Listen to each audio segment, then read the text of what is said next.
Internet, my name is Damian Michaels, but you can call me Blue, and welcome back to another episode of Blues Brews. This week, we're heading to Timeless to do our best impersonation of Edgar Allan Poe, because Death Shadow is actually a bird.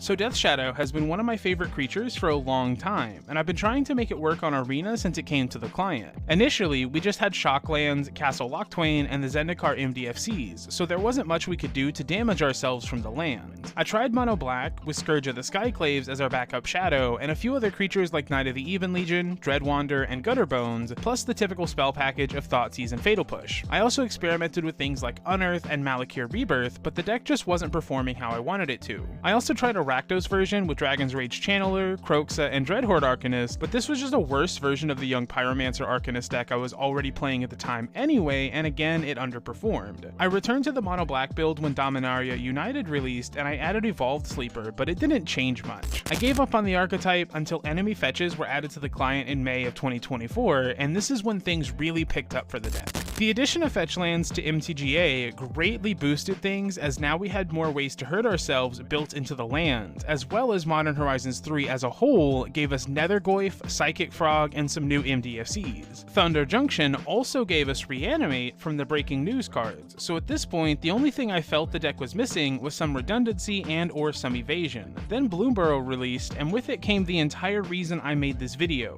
Mockingbird, which filled the role of both redundancy and evasion on the same card. Making a copy of Death Shadow, Nethergoyf, or Psychic Frog and giving it natural flying is such a huge boost in power. Granted, it doesn't work with Reanimate because you need to actually cast it for it to copy anything, but otherwise, it slots in perfectly with everything else going on. Anyway, I'm done rambling, so let's get into the games. But first, I've recently started a partnership with Dubby Energy, a relatively new energy drink based in California. They started up in 2021 to compete with the large energy drink companies with the goal in mind to create a new drink that's delicious but also doesn't cause you to crash or jitter like other big brands. Dubby's product contains 0 sugar, 0 calories, and is made without any artificial colors or fillers. Their special formula excludes maltodextrin, a common ingredient found in heavily processed foods and other energy drinks, and uses the patented Neurofactor, an all-natural ingredient created from the Coffea arabica coffee plant designed to increase the production of proteins in the brain. If you want to give Dubby a try, then click the link in the description and use coupon code TheDamianMichaels at checkout for 10% off your next order. Now back to the video. Game 1. We're on the play and we keep at 7. Opponent goes to 6 and we start with a Bloodstained Mire and pass. Opponent starts by playing and cracking a Polluted Delta for a Watery Grave. They then cast a Thoughtseize. We respond by cracking our Mire for a Watery Grave of our own and Stubborn Denial the Thoughtseize. Use it or lose it is what I say in these situations. We untap and play an Undercity Sewers. We surveil a Watery Grave to the top and pass the turn. Opponent untaps and plays a tapped Mystic Sanctuary before passing. We untap and play the Watery Grave untapped, followed by a Psychic Frog before we pass the turn. Opponent untaps and draws, but unfortunately they miss their land drop and pass doing nothing. We untap and move straight to combat. We attack with the Frog, which draws us a card when it hits. Post-combat, we play the tapped Darkslick Shores, followed by Mockingbird for X equals 1. Because of how Mockingbird is worded, we get to copy our Frog and pass the turn. Opponent untaps, and I assume they missed another land drop because they scooped it up, staring down 2 frogs. Game 2. We're on the draw, and we keep at 7. Opponent starts with a Bloodstained Mire, and they crack it for a Mountain. They cast a Dragon's Rage Channeler, followed by a Mishra's Bauble. They surveil Underworld Breach to the graveyard, and crack their bauble, targeting us before they pass. We begin our turn, and opponent draws from their bauble, and we draw our own bauble. We play it, cracking it immediately to look at our opponent's deck. We see a Wooded Foothills, so we play a Darkslick Shores and Fatal Push Darcy before it does anything else, and we pass. Opponent untaps, and our bauble triggers for us to draw a card. They move to main phase, and play and crack a Polluted Delta. They grab a Swamp, followed by reanimating their Darcy. This turns on Delirium, and they pass the turn. We untap and start with a Thoughtseize. They reveal a Bolt and a Fury, so we take the Fury, being mindful of the Bolt for the future. Next, we Watery Grave untapped and Fatal Push Darcy again and pass it back. Opponent untaps and plays a Polluted Delta before passing. We untap and play a 3/4 Nethergoyf, big enough to dodge a single Bolt. We follow this up with 2 Mockingbirds, both copying the Nethergoyf.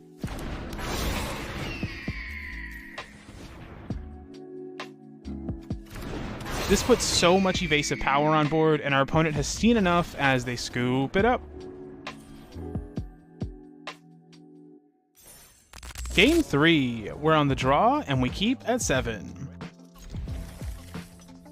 Opponent starts with a Demolition Field and passes. We start our turn by playing and cracking a Bloodstain Mire. We grab an untapped Watery Grave and Thoughtseize our opponent. We take the swords because that shuts down our entire Death Shadow plan, and we pass the turn. Opponent untaps and plays a Field of Ruin before passing. We untap and play an untapped Soporific Springs. We tap out to play a 1/1 Death Shadow and a 1/1 Flying Copy with Mockingbird before we pass. Opponent untaps and plays a Ghost Quarter, and they sacrifice their Demolition Field to blow up our Watery Grave. We go to grab a Swamp, and opponent passes. We untap, draw, and play the Thoughtseize. We take their White Orchid Phantom and move to combat. We attack for 6 and pass the turn. Opponent untaps and plays another Demolition Field. They then crack their Field of Ruin to blow up our Springs. We grab an island and they proceed to Ghost Quarter it. Since we're playing a bit greedy here, we don't have any more basics, so we just have to accept that all of our stuff is stripped mine now. We untap and play a Bloodstained Mire. Next, we reanimate the White Orchid Phantom, shocking ourselves from reanimate. We blow up a land and proceed to crack Mire to go grab a Watery Grave. We shock it in to cast another Death Shadow and attack with everything.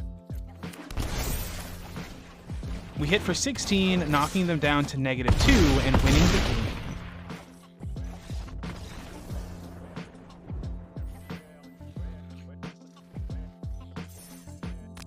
So after running through these games, this deck performed really well when we're able to keep up with our opponent and even get ahead of what they're doing. In Timeless, however, it is a ruthless format, and there are a bunch of decks that this can struggle against. There are 2 matchups I had the absolute worst time against. The first one was Rakdos Phoenix. The one match I got on camera was actually super close, and if I had untapped, they would have died, but instead, they had Buried Alive to go bin all their Phoenixes and put 12 Flying Hasty Power on board. Every other game I played against this deck was off camera, but those games were even worse. Usually they had Strike It Rich, Dark Ritual, and Buried Alive on turn 1, essentially just winning the game right off the bat. The other game was Boros Energy. This deck is far and away the best deck in the format, and I just can't beat it no matter what I'm playing. Maybe I'm just bad at Magic or something, but Ragavan and Unstable Amulet generate so much value that it's so difficult to get ahead of them. Ocelot Pride and Guide of Souls are a nightmare to deal with together, and Ajani is easily proving itself to be the best flipwalker for Modern Horizons 3. I've seen so many Ajanis compared to the rest that I don't even remember what they do except Tamio because I built a Brawl deck with her. I could keep going on here, but I'm getting frustrated just thinking about it as I type out this script. That being said, aside from Boros Energy dominating the entire format, this deck is pretty good in my opinion as far as fair decks go in Timeless.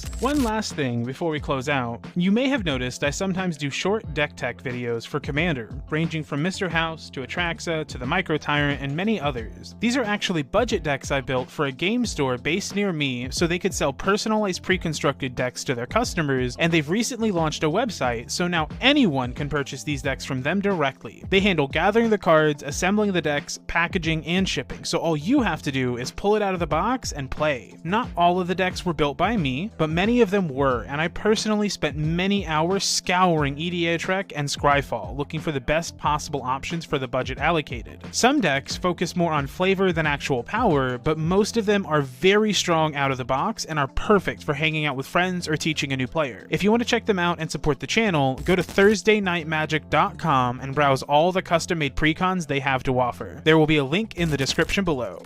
Anyway, that's everything for today. If you want to check out the deck for yourself, you can find a deck list in the description below. While you're down there, feel free to tap that like button too. It adds 1 mana to the YouTube algorithm and I greatly appreciate it. If you want to support the channel, then go ahead and subscribe so you can become a member of the Blue Crew today. If you want to see some more of my content, then you can click here to check out last week's video where we helped Karn with his caffeine addiction, or you can click on this playlist to watch some of my shorts.